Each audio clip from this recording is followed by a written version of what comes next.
There is a forest where the trees do not grow toward the sun. They grow toward you. The locals never called it by its true name. They only called it the Green.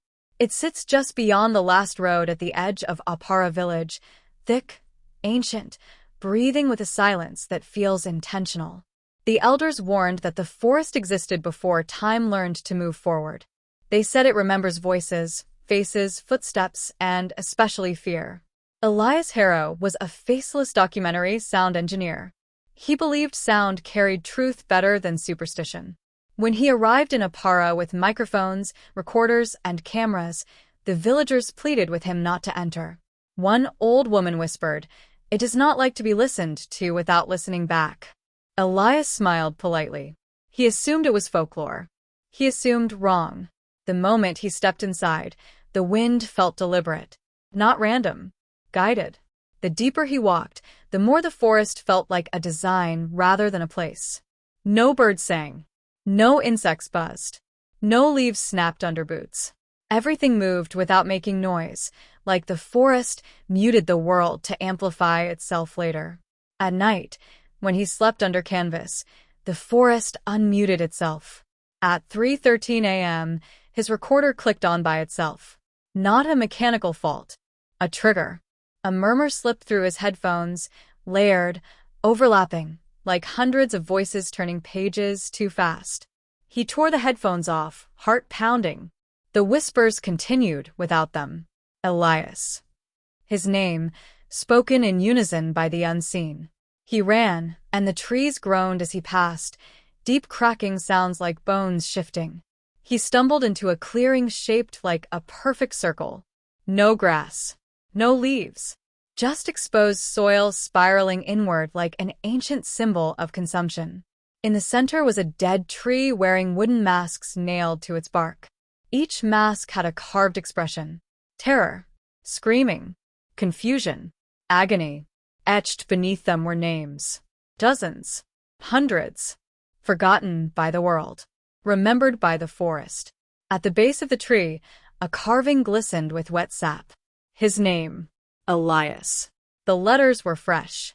The forest had logged him, not predicted him. It had stored him, not guessed him. He launched his drone at sunrise hoping for direction. The aerial feed showed something unnatural.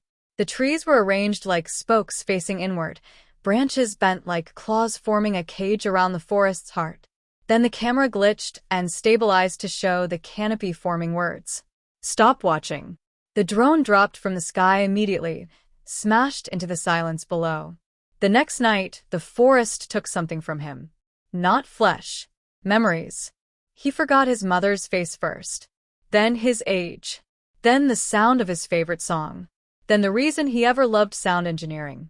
Every forgotten memory felt like a bite the forest swallowed. Every bite made the whispers louder. Feeding. Learning. Becoming. He followed a river that did not splash but hummed a single low, vibrating note. He recognized the frequency suddenly. It was panic breathing slowed, layered, harmonized. The river was playing fear itself like music. The forest did not just store memories. It remixed emotion into ambience. A voice separated from the choir. Give us a story and we let you leave. Elias asked, voice thin. What story? The forest answered. Yours. He realized then that every legend about the green was not a story discovered about it. It was a story paid to it by someone who escaped.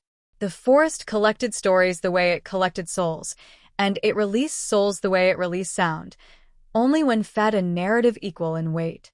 Elias sat, pressed record, and spoke into the mic for the first time, voice trembling, steadying into a storyteller's cadence. If you hear this, do not come here. This forest does not chase you. It studies you. It does not hurt you quickly. It hurts you completely. It stores your voice under leaves, your face under bark, your fear under the ground. You will leave only if it chooses to learn from you rather than keep you. I am leaving because it allowed it, not because I found a path. There is no safe way inside. There is only a safe way out, and it is not a direction. It is a bargain. The trees rustled angrily at first, a sound like thunder rolling under soil. Then silence. The bargain was accepted. A trail opened. Not new. Old. Waiting. Overgrown like a sentence paused mid-breath. He walked out without resistance. The forest edge looked normal again. Trees pretending to be trees. Silence pretending to be empty.